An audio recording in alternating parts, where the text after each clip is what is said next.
తాకట్లో ఉన్న మీ బంగారాన్ని విడిపించి ఆ రోజు ఆన్లైన్ రేటుకి కొంటాం. Sharma gold company. జై వీరబ్రహ్మ జై గోవిందబాబ జై. నేను మీ కృష్ణమాచార్య. శ్రీ బ్రహ్మపదం 2025 సంవత్సరం నవంబర్ మాసం మీనరాశి వారి యొక్క రాశిఫలం. శివాయ బ్రహ్మణే నమ, వీరబ్రహ్మేంద్ర స్వామినే నమో నమ. జై వీరబ్రహ్మ జై గోవిందబాబ జై.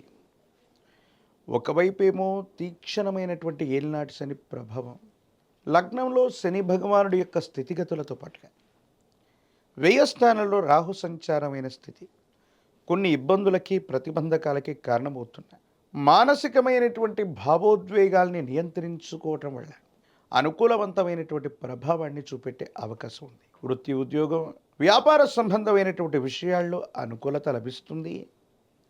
వృత్తి ఉద్యోగంలో మానసికమైనటువంటి ఒత్తిడి అధికమైనప్పటికీ మీరు చేయవలసినటువంటి విధి నిర్వహణ మాత్రం తప్పకుండా మీరు చేసే అవకాశం కనబడుతుంది.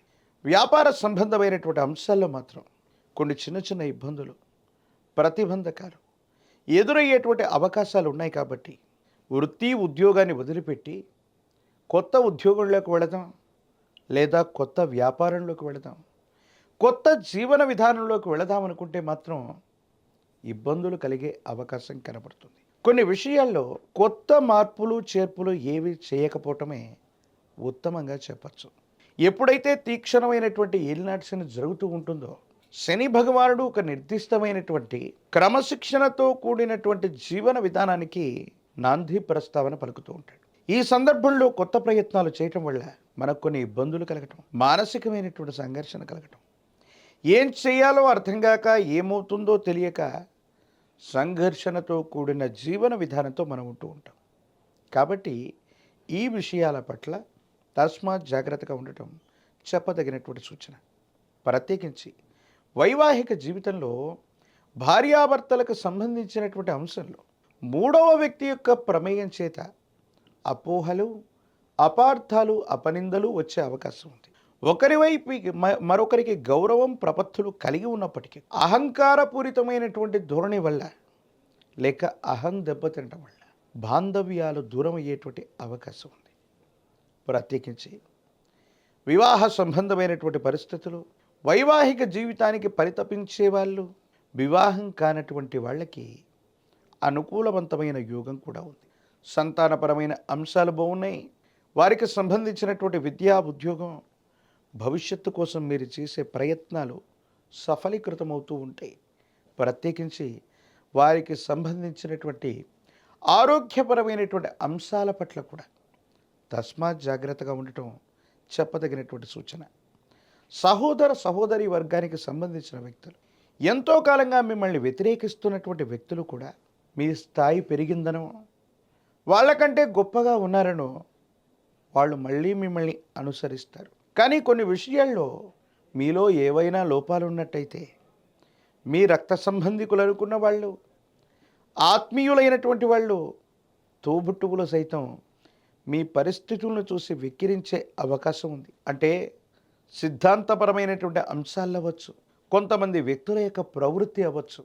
ఎంతో కాలంగా మీకు దూరంగా ఉన్నటువంటి వ్యక్తులు ప్రస్తుతం మీరున్న స్థాయిని చూసి మళ్ళీ దగ్గర అయ్యేటువంటి ప్రయత్నాలు చేస్తారు. ఈ విషయంలో వాళ్ళు రక్త సంబంధికులైనప్పటికీ కూడా తస్మాత్ జాగ్రత్తగా ఉండటం చెప్పదగినటువంటి సూచన. కొన్ని ప్రయోజనాల్ని పొందటానికి వేగవంతమైనటువంటి నిర్ణయాలు తీసుకోవలసినటువంటి అవకాశం ఉంది. ఆరోగ్యపరమైనటువంటి అంశాల్లో దీర్ఘకాలికంగా ఉన్నటువంటి ఆరోగ్య సమస్యలు మీకు ఇబ్బంది కలిగించేటువంటి ప్రయత్నం చేస్తాయి.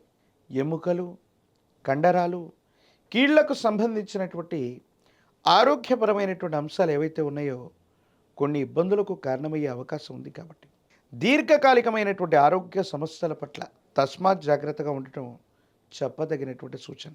ఒకవేళ ఇప్పటికే దీర్ఘకాలికమైనటువంటి సమస్యలు ఏవైనా ఉంటే వైద్యుడి యొక్క పర్యవేక్షణకు వెళ్ళటం కూడా మంచిది. ప్రత్యేకించి వృత్తి ఉద్యోగంలో అవ్వచ్చు, వృత్తి వ్యాపారంలో అవ్వచ్చు, కొత్త నిర్ణయాలకు ఇది సరైనటువంటి సమయం కాదు. ఇప్పుడున్న జీవన విధానంతో, ఇప్పుడున్నటువంటి పరిస్థితులతో కొద్ది కాలం రాజీ పడితే అత్యున్నతమైనటువంటి మానసికమైనటువంటి సంతోషం కలిగినటువంటి పరిస్థితులు మీకు సొంతమయ్యేటువంటి అవకాశం ఉంది. భావోద్వేగాలను నియంత్రించుకోవటం యుగదాయకమైనటువంటి ఫలితాలకు కారణమవ్వచ్చు. రాజకీయపరమైనటువంటి రంగంలో ఉన్నటువంటి వాళ్ళకి అనుకూలవంతమైనటువంటి కాలం. వివాహం కానటువంటి వారికి వివాహ యోగం ఉన్నది. ఉద్యోగం రానటువంటి నిరుద్యోగులు ఏకాగ్రతతో ప్రయత్నం చేస్తే సానుకూలవంతమైన ఫలితాన్ని తప్పకుండా పొందేటువంటి అవకాశం కనపడుతూ ఉంటుంది.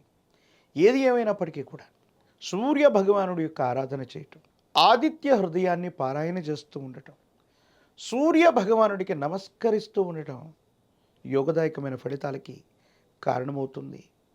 విశేషవంతమైన పవిత్రమైన కార్తీక మాసంలో పరమేశ్వరుడికి ఏకవార రుద్రాభిషేకాన్ని నిర్వర్తించటం, ప్రత్యేకించి సూర్య భగవానుని ఆదిత్య హృదయంతో పూజించటం, ఒక పంచముఖి రుద్రాక్షని మహాకాల భైరవరక్షని మెళ్ళో ధరించటం వల్ల తీక్షణమైనటువంటి ఏలినాటి శని తగ్గే అవకాశం ఉంటుంది.